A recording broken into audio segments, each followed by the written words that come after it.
análise. O segundo ponto, a questão da imigração e o preconceito. A mãe da May, ela é extremamente rígida com ela, com relação a notas, ela sempre lá está apresentando lá, ela tira sempre nota máxima nas provas. E a May é muito nerd, né? Inteligente, nerdinha. Ela é uma nerd, né? Muito legal. Sejam muito bem-vindos ao nosso Apoia-se. Aqui você tem a oportunidade de não apenas acompanhar o nosso trabalho, mas fazer parte efetiva dele a partir do seu apoio e também recebendo as recompensas que preparamos para vocês. Aqui embaixo você vai encontrar todos os níveis de recompensas que o nosso Apoia-se está gerando. Nós temos muitos projetos para expandir o Parábolas para outras direções e para isso nós resolvemos abrir a oportunidade para que você que está me assistindo nesse momento possa fazer parte disso a partir do nosso Apoia-se. Então, muito obrigado por assistir esse vídeo e até logo. Tchau, tchau. Nos vemos as recompensas. Tchau! E, assim, uma coisa interessante, assim, são os detalhes da produção. Assim, eles reproduziram o bairro chinês lá, o Chinatown de Toronto, quase ipsis literis. É incrível, assim. Você pega as fotos do lugar e as imagens do filme, você vai ver que foi feito um trabalho excepcional, assim, de reprodução.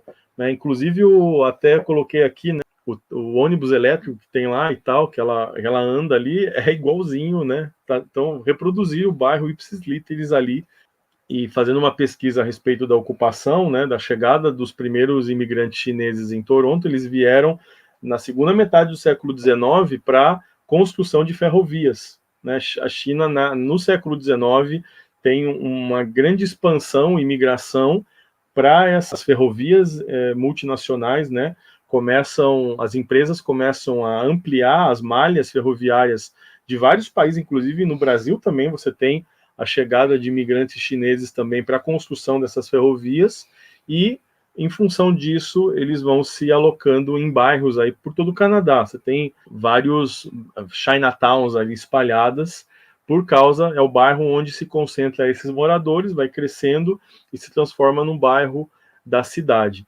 Então você tem o pano de fundo para essa família é a questão da imigração que acontece. Assim, o Canadá é conhecido como um país que é bastante receptivo para imigrantes e tudo mais. Tem uma política migratória muito boa, né? Tanto que tem muitos brasileiros tentando ir para o Canadá, que já foram, inclusive, e que têm sonhado em morar para o Canadá, e morar no Canadá, porque o Canadá realmente tem uma boa política migratória. E assim, então, e é um país bem receptivo, porque é um país que tem uma grande estrutura, que tem um grande território e que tem poucos habitantes. Então, eles têm essa política migratória muito, muito organizada, assim, né? Então, porém, né, mesmo sendo um país com políticas que tentam estimular a imigração e ter as leis, elas estimulam essa receptividade e tudo mais. Porém, aí do site da Comissão de Direitos Humanos de Ontário. Então, né, no Canadá existem sistemas sólidos de direitos humanos para lidar com a discriminação. Ao mesmo tempo, também temos um legado de racismo, especialmente contra pessoas aborígenes, mas também contra outros grupos, como os canadianos, africanos, chineses, japoneses, pessoas do Sudeste Asiático, judeus e muçulmanos. Este legado afeta os nossos sistemas e estruturas até hoje, impactando a vida de pessoas com estigma racial e todas as outras pessoas do Canadá. O Canadá é, assim, uma coisa que é legal. A xenofobia, gente, existe em todos os países do mundo, mas é claro que alguns países que têm um sistema migratório, por mais que seja ótimo do Canadá, é óbvio que também tem o seu problema com imigrantes, né? As pessoas os locais, aqueles que são canadenses, eles têm problemas com gente que vem de fora. E não adianta a gente falar que não. Nós aqui no Brasil estamos vendo também, porque a gente também tem. Aqui nós recebemos haitianos, recebemos venezuelanos, e nós vemos que tem muito brasileiro que é contra receber, né, esses migrantes. Tem muitos brasileiros que são contra, que não gostam, que acham que é terrível o Brasil receber essa gente, que a gente nem estava pronto para receber, enfim. E o Canadá, por mais que seja um país assim que é super apoiado nos direitos humanos, que faz a coisa valer, né, a questão das leis e tudo, eles ainda sofrem com um passado que matou os seus primeiros habitantes, né? Porque os povos tradicionais do Canadá, né, os ameríndios, eles foram totalmente estigmatizados quando chegaram ingleses e franceses no território canadense, do que hoje nós conhecemos como Canadá, e eles exterminaram esses povos. E aqueles que ficaram, tem várias histórias que agora, inclusive até o ano passado, acho que o ano passado ou retrasado, que explodiu algumas histórias de escolas, que eles tinham escolas que eram cristãs, mas que eram como se fossem orfanatos para esses indígenas que eram órfãos. E aí explodiu algumas coisas que aconteceram, claro, há 50 anos atrás, 60 anos atrás, até mais, de exploração dessas crianças. Há também algumas escolas que eram orfanatos, escolas e orfanatos, que acabavam, conseguiram descobrir que essas crianças foram, algumas eram, como que se fala?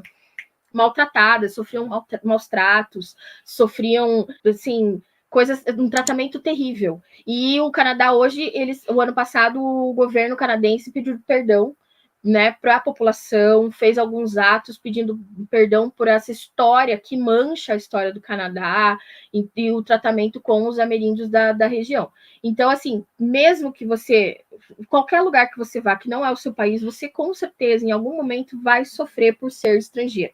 Isso é normal. E no Canadá não é diferente. Você vai sofrer por ser estrangeiro. Se não está no teu país de origem, é complicado.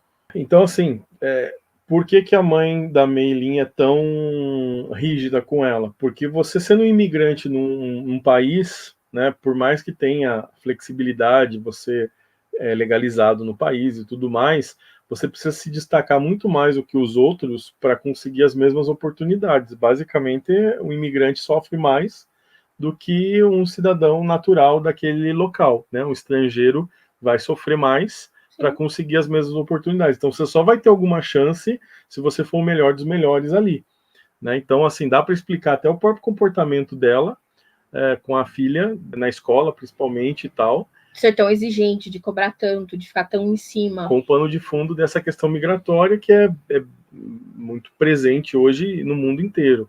Né? E você conversando com pessoas que moram em outros países, você sempre vai ouvir histórias de preconceito que acontece, né, de situações difíceis, por mais que você está num país, entre aspas, né, um país civilizado, um país desenvolvido. Então, assim, o país pode ser enquanto Estado, né, mas a população muitas vezes não é. Sim. Então, assim, muitos casos que a gente conversa com amigos nossos que estão fora, que relatam, né, a situação que passam em outros países e tudo mais. Então, você precisa se destacar, né, para conseguir ter as oportunidades nesses lugares. Então, essa era a questão aqui que a gente queria trazer com relação à xenofobia, tirando algo de um site oficial do Canadá, para mostrar a questão desse legado de racismo contra a população chinesa. Então, assim, não é nada tirado de outro mundo, né? Tá aqui, dentro do... Aconteceu ao longo da história do Canadá e eles, claro, né? São contra totalmente, mas não tem como fugir porque aconteceu. Então, assim, você tem aqui, né, o posicionamento, isso que a gente comentou, e aí a gente vai lá na Palavra de Deus, a gente tem, assim, N situações, principalmente no Antigo Testamento, você tem, assim, um cuidado extremo com o estrangeiro. Pensando em um povo que está muito ligado com a questão da família, familiar, né? Porque, assim, para ser israelita, você tem que fazer parte de uma família, de uma das 12 tribos lá no Antigo Testamento, né? Os casamentos eram muito bem organizados ali, para justamente não quebrar essa questão, né, do casamento entre os próprios pares, né, entre famílias ali de israelitas também, e eram aceitos estrangeiros em situações bastante específicas. Né? A gente tem o caso, por exemplo, de Ruth, que era moabita e faz parte acolhida, né, dentro das tribos e tudo mais. Em outro ponto, por exemplo, você tem Sansão, que faz o oposto, que vai se relacionar com mulheres filisteias, então você tem uma diferença grande assim de posicionamentos. Então aqui, mesmo assim, mesmo tendo essa rigidez em termos de quem faz parte do povo de Israel, você tem inúmeros textos bíblicos que vão abordar essa questão, né? Por exemplo, aqui Êxodo 23:9, não oprima o estrangeiro, vocês sabem o que é ser estrangeiro, pois foram estrangeiros no Egito. Então, assim, vocês também foram estrangeiros, vocês também habitaram uma terra estranha, né?